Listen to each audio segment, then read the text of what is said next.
Hello everyone, कैसे हैं आप सब। मैं आशा करता हूँ आप सभी बढ़िया होंगे। और जैसा कि मैंने आप सभी को अपने पिछले वीडियो में बताया था कि हम अगले वीडियो में आपको रिएक्शन बनाना सिखाएंगे, तो आज मैं आपके लिए एक धमाकेदार और मजेदार क्लास लेकर हाजिर हुआ हूं। आज हम सीखेंगे रिएक्शन बनाना। तो जैसा कि मैंने आपको पिछले वीडियो में बताया था कि आपको आवर्त सारणी को कैसे बनाना है, और उससे पहले वाले वीडियो मैंने आपको आवर्त सारणी को याद करने का तरीका सिखाया था। तो अगर आपको रिएक्शन बनाना सीखनी है तो पहले आपको आवर्त सारणी को याद करना होगा और आवर्त सारणी को बनाने का तरीका भी आपको सीखना होगा, जिससे आपको थोड़ी चीजों का आइडिया मिल जाएगा। उसके बाद में अगर आप इस क्लास को देखते हैं तो आपको यकीन मानिए आपको एक ही क्लास के बाद सारी रिएक्शनें बनाना आ जाएंगी और आप चुटकियों में सभी रिएक्शनें बना सकेंगे। तो वीडियो में अंत तक बने रहें और आज की क्लास को बिना स्किप करे देखें, जिससे कि आप सभी घर बैठे बैठे रिएक्शन बनाना सीख सकें। रिएक्शन हम सभी के लिए बहुत ही बड़ी दिक्कत होती है, इसीलिए मैं आज आप लोगों को बिल्कुल ही अलग तरीके से रिएक्शन बनाना सिखाऊंगा और ये तरीका हर रिएक्शन पर लागू होगा और आप कभी भी रिएक्शन बनाने में कोई भी गलती नहीं करेंगे। तो अगर आप चैनल पर नए हैं तो हमारे वीडियो को लाइक और शेयर करना ना भूलें और चैनल को सब्सक्राइब करना भी ना भूलें। तो चलिए वीडियो को स्टार्ट करते हैं, ज्यादा समय बर्बाद नहीं करते हैं। तो आज मैं आपको सिखाता हूं रिएक्शन बनाना। तो रिएक्शन बनाना,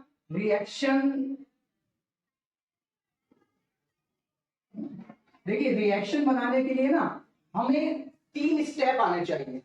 तो आज हम उन 3 स्टेप के बारे में सीखेंगे कि वो कौन कौन से स्टेप हैं जो हमें आने चाहिए, जिसकी बदौलत हम रिएक्शन को आसानी से बना सकें।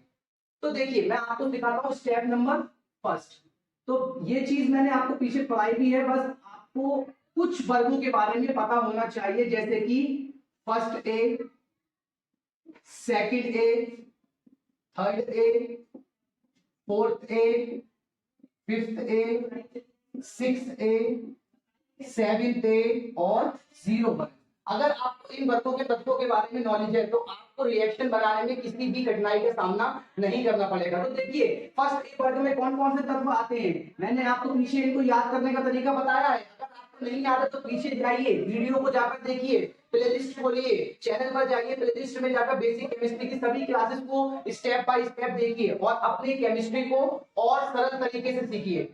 जब आप सारे वीडियोस लाइन से देखेंगे तो आपको ये क्लास भी बहुत ही अच्छे से समझ में आएगी। तो देखिए, हे ली अपनी नाक रबड़ी से फौरन हटा। सेकंड मैंने आपको याद करवाई थी, बेटा मांगे कार सर की बारात रामपुर गई। थर्ड मैंने आपको स्टार्ट याद करवाई थी, बेटा आलू गाजर इनको तोल दो। फोर्थ याद करवाई थी, का साई जी का सन पब में ना पारो ऐसे सब बियर मत पी, उसको सनग्लासेस से पी तो फैज कल बरेली आई आत्मा हे नी अर कर ने 80 रन बना। आपको इन 6 वर्गों के बारे में पूरी जानकारी होना चाहिए कि किसमें कौन कौन सा तत्व आता है, तो तभी आप रिएक्शन बनाना आसानी से सीख सकते हैं। आवर्त सारणी में ज्यादा नहीं, आप ये 2 वर्ग आते हैं एस ब्लॉक में और ये 6 वर्ग आते हैं पी ब्लॉक में।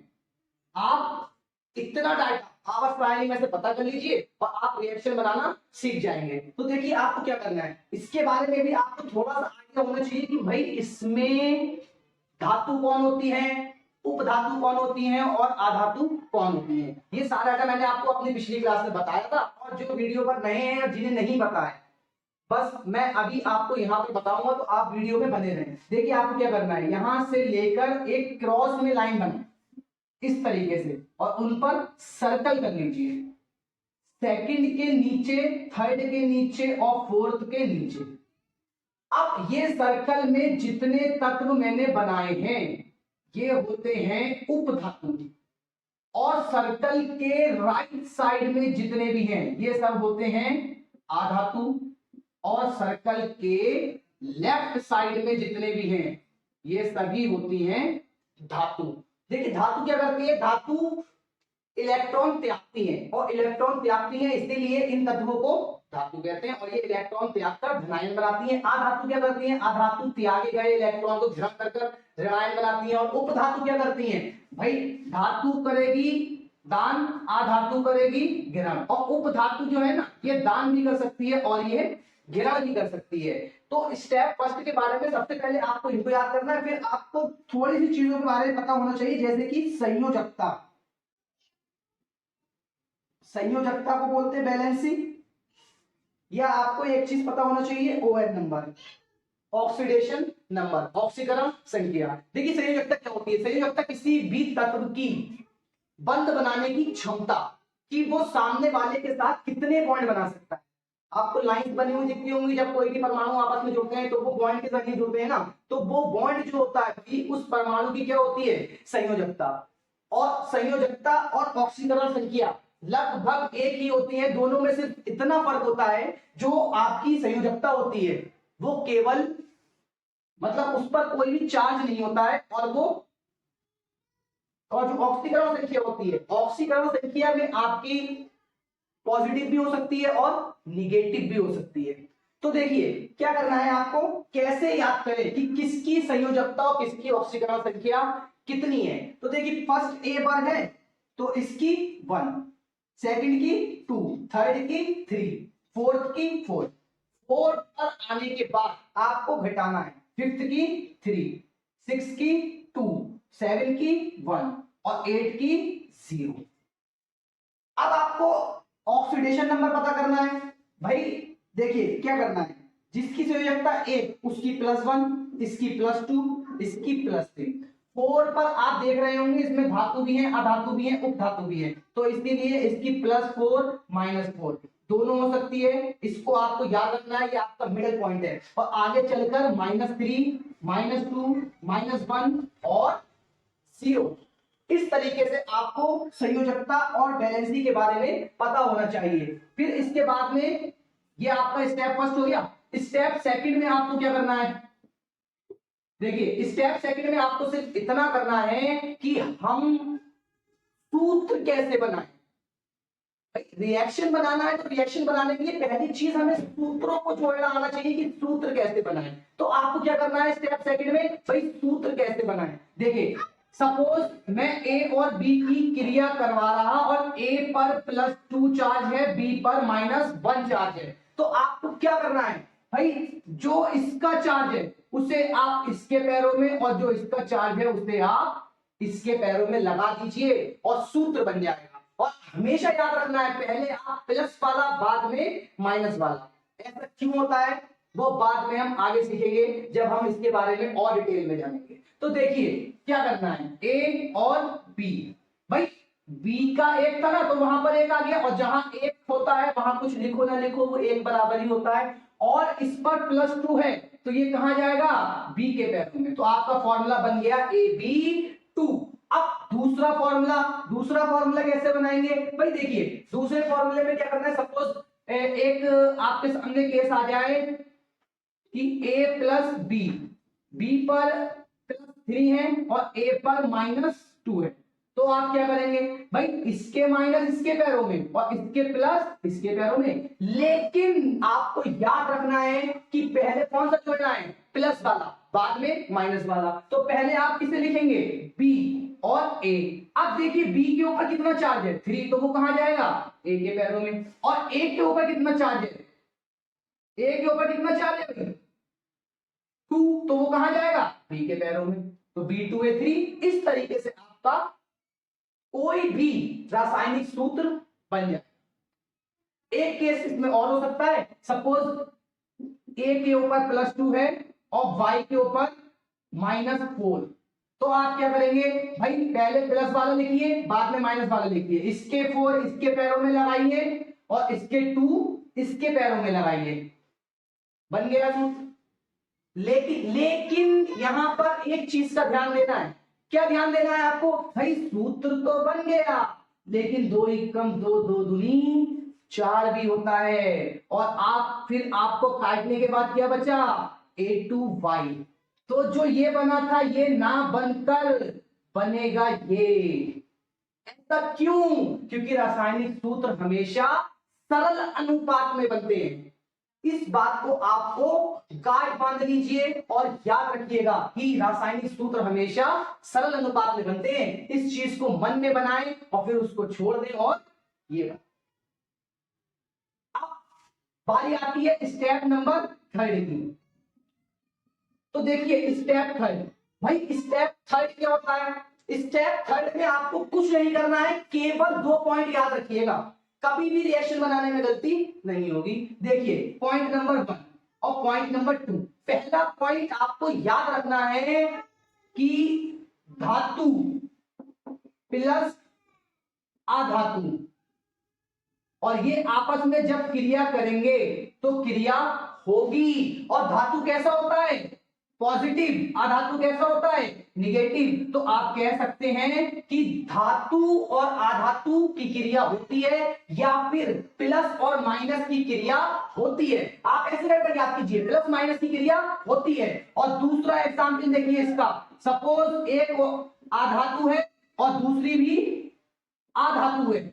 इट मीन्स इस पर माइनस चार्ज होगा और इस पर माइनस चार्ज होगा, इन दोनों की क्रिया हो रही है। तो याद रखिएगा इन दोनों की क्रिया भी होती है। और इन दो केस के बाद में कोई भी तीसरा केस ऐसा नहीं है जिसमें की क्रिया होती है। तो बस आपको 2 केस याद रखने हैं, प्लस माइनस की क्रिया होती है और माइनस माइनस की क्रिया भी होती है। और जब प्लस और माइनस आपस में क्रिया करते हैं, मतलब धातु और अधातु आपस में क्रिया करती है, तो जो यौगिक बनते हैं वो यौगिक कहलाते हैं आयनिक यौगिक। और जब अधातु और अधातु आपस में क्रिया करती है तब जो यौगिक बनते हैं वो होते हैं सहसंयोजी यौगिक। आयनिक यौगिक और सहसंयोजी यौगिक में क्या फर्क है? आयनिक यौगिक का अर्थ है कोई एक दान कर रहा है और कोई दूसरा उस दान किए गए को ग्रहण कर रहा है, तो उस अवस्था में जो यौगिक बना वो यौगिक हो गया आपका आयनिक यौगिक। और सहसंयोजी यौगिक कौन होते हैं? जैसे कि मैंने आपको 5 रुपए दिए और बदले में उसी वक्त आपसे 5 रुपए वापस ले लिए, तो जो हमारा रिश्ता आपस में बना वो क्या हो गया? सहसंयोजी। हमने बराबर की साझेदारी की है। अगर आप ऐसे भी नहीं समझ सकते हैं तो ध्यान दीजिए, कई बार ऐसा होता है ना कि जिस घर में हमारी खुद की शादी हो रही है और उस घर में हमारी बहन की भी शादी हो रही है, तो तब भी तो यही केस होता है ना कि अगर हमने उनसे लड़की ली और बदले में उन्हें लड़की दी, तो ये रिश्ता क्या कहलाता है? यह रिश्ता कहलाता है सहसंयोजी यौगिक। अगर अभी भी नहीं समझ सकते तो वीडियो में पीछे जाएं और जो मैंने बताया उसे ध्यान से सुने, जरूर समझ में आएगा। इसके बाद में बारी आती है, आपको 3 स्टेप याद रखने हैं। पहला स्टेप आपको पता होना चाहिए संयोजकता और ऑक्सीकरण संख्या। संयोजकता और ऑक्सीकरण संख्या पता होने से पहले आपको इन 6 वर्गों के तत्वों के बारे में पता होना चाहिए। इसमें पता होना चाहिए कि कौन सी उपधातु है, कौन सी अधातु है और कौन सी धातु है। यह भी पता होना चाहिए कि धातु इलेक्ट्रॉन त्यागती है, उस पर प्लस का चार्ज, और अधातु इलेक्ट्रॉन ग्रहण करती है, उस पर माइनस का चार्ज। और इसके बाद में आपको संयोजकता और वैलेंसी के बारे में पता होना चाहिए। भाई जो फर्स्ट ए वर्ग है उसकी 1, सेकंड ए वर्ग की 2, थर्ड ए वर्ग की 3, फोर्थ में 4 और फोर्थ के बाद से जो फिफ्थ आएगा फिर आपको माइनस करते चले जाना है, 3 2 1 0। इस तरीके से आपके ये 8 वर्ग है, 8 वर्गों का डाटा आपको याद होना चाहिए और याद हो जाएगा। तो चलिए अब स्टेप सेकंड में आप इतना याद रखिएगा कि जो भी जिसका है उसको दूसरे के पैरों में लगाना है। और तीसरे में सिर्फ इतना याद रखिएगा कि प्लस माइनस की क्रिया होगी और माइनस माइनस की क्रिया होगी। इसके अलावा अगर केस आ जाता है कि भाई वो हमें दे दे एक धातु दूसरी धातु, तो धातु धातु की कोई भी क्रिया ना होगी। और अगर वो हमें दे देता है कि धातु या उपधातु, तो क्रिया हो जाएगी, क्योंकि भाई उपधातु तो दोनों सीन कर सकते हैं ना। इस तरीके से बस आपको ये याद रखना है कि 1 प्लस 1 माइनस क्रिया होगी, दोनों माइनस तो भी क्रिया होगी। अदरवाइज तीसरा कोई केस हो, सपोज दोनों प्लस के आ जाए तो क्रिया नहीं होगी, और इसके अलावा भी कोई केस हो तो भी क्रिया नहीं होगी। तो चलिए अब हम सीखते हैं रिएक्शन को बनाना, कि रिएक्शन कैसे बनाना है। अब जो भी मैंने पीछे डाटा आपको बताया है आप उसे कॉपी में नोट कर लीजिए और उसकी सहायता से बस आप अभी अभी सारी रिएक्शन बनाएंगे खुद ब खुद। तो देखिए क्या करना है भाई, सपोज सपोज हमें कुछ, पहले हम बिल्कुल छोटे लेवल से शुरुआत करते हैं। जैसे कि पहला एग्जाम्पल है और हमें दिया गया है Na और हमें इसकी क्रिया करवानी है Cl2 के साथ। तो सबसे पहली चीज हमें यह पता लगाना होगा कि क्या इसमें प्लस और माइनस या माइनस माइनस वाला कोई रूल लग रहा है या नहीं लग रहा है। भाई Na फर्स्ट ए वर्ग में आता है, हेली अपनी नाक रबड़ी से फौरन हटा तो नाक, भाई फर्स्ट ए वर्ग में, और फर्स्ट ए वर्ग में आता है तो इस पर कितना चार्ज होगा, +1। इसकी ऑक्सीकरण संख्या कितनी होगी, +1, और जितनी इसकी ऑक्सीकरण संख्या है उतनी ही इसकी संयोजकता होगी, तो ये उतने ही बॉन्ड बना सकता है। Cl की बारी आती है, Cl आता है 7a वर्ग में, और मैंने आपसे बोला था ना 4 के बाद आपको क्या करना है, बस घटाते चले जाना है। तो जब 7a वर्ग में आप पहुंचेंगे तो उसकी ऑक्सीकरण संख्या जो होती है वो होती है -1। तो Cl पर कितना चार्ज होगा, -1। Cl2 पर ध्यान मत दीजिए, हमें केवल Cl पर ध्यान देना है, क्योंकि क्रिया में केवल परमाणु भाग लेते हैं ना कि अणु भाग लेते हैं। तो देखिए भाई क्या होगा, भाई Na का जो प्लस है वो आप इसके पैरों में भेजेंगे और इसका जो माइनस है आप इसके पैरों में भेजेंगे, और जो इसके पैरों में 2 लगा है उसको कुछ देर के लिए भूल जाइए, सपोज कि वो वहां पर है ही नहीं। और पहले आपको कौन सा लिखना है, प्लस वाला लिखना है, बाद में आपको माइनस वाला लिखना है। इसका एक प्लस इसके पैरों में, इसका एक माइनस इसके पैरों में, हो गई क्रिया। कितना आसान है देखिए। अब आपके मन में ख्याल आ सकता है इधर Cl2 है इधर Cl1 है, अरे तो भैया उसे ऐसे कर बैलेंस कर दो, और जब इधर Cl2 पर है तो इधर Na2 हो गए, तो चचा इधर भी 2 लगाए तो हो गया बैलेंस। दूसरा एग्जांपल करते हैं भाई, सपोज Be दे दिया और दे दिया Cl2। अब Be कौन से वर्ग में आता है, सेकंड ए वर्ग। बेटा मांगे कार सर की बारात रामपुर गई, तो सेकंड ए वर्ग में आता है ना, तो बी पर कितना चार्ज होगा, +2, और Cl पर कितना चार्ज होगा, -1। तो आप इसके चार्ज को इसके पैरों में दे मारो और इसके चार्ज को इसके पैरों में दे मारो। भाई Be पॉजिटिव वाला है पहले लिखो, Cl नेगेटिव वाला है बाद में लिखो, इसका -1 इसके पैरों में, तो इसका 1 इसके पैरों में ऑलरेडी आ चुका है, क्योंकि एक आ चुका है, जहां कुछ नहीं वहां 1 होता है। और इस पर कितना चार्ज है, +2, तो ये कहां जाएगा भैया, Cl2 के पैरों में। अब ये क्या बन गया भैया, जो हमें बनाना था वही तो बना है। अब आपको इसको बैलेंस करना है, तो भाई देखिए Be का 1 और Cl के 2, तो बैलेंस भी हो गया। और भाई धातु और अधातु क्रिया होगी, धातु अधातु क्रिया होगी। तीसरा एग्जाम्पल देखते हैं भाई, उन्होंने हमें दे दिया Al प्लस Na, और Al कौन से वर्ग में आता है, थर्ड ए वर्ग में आता है बेटा, आलू, Al फॉर आलू, तो Al पर कितना चार्ज होगा, थर्ड, और Na पर +1। भैया इसके प्लस इसके पैरों में और इसके माइनस इसके पैरों में, तो Al Na कितना प्लस है, 1, तो भाई इसके पैरों में 1 आ चुका है और इसका 3, हो गई क्रिया, हो गई क्रिया।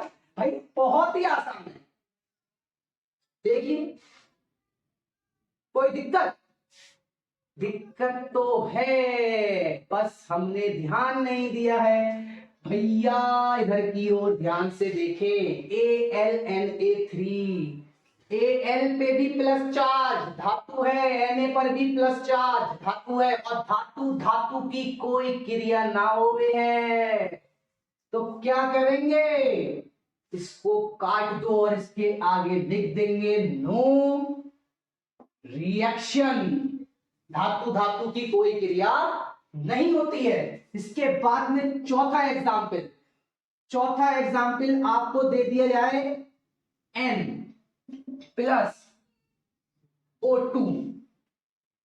भाई N प्लस O2, N पर आपका चार्ज होता है -3 और O पर चार्ज होता है -2, दोनों माइनस के हैं, तो इसके माइनस इसके पैरों में और इसके माइनस इसके पैरों में, तो N और इसके 2 और O इसके 3।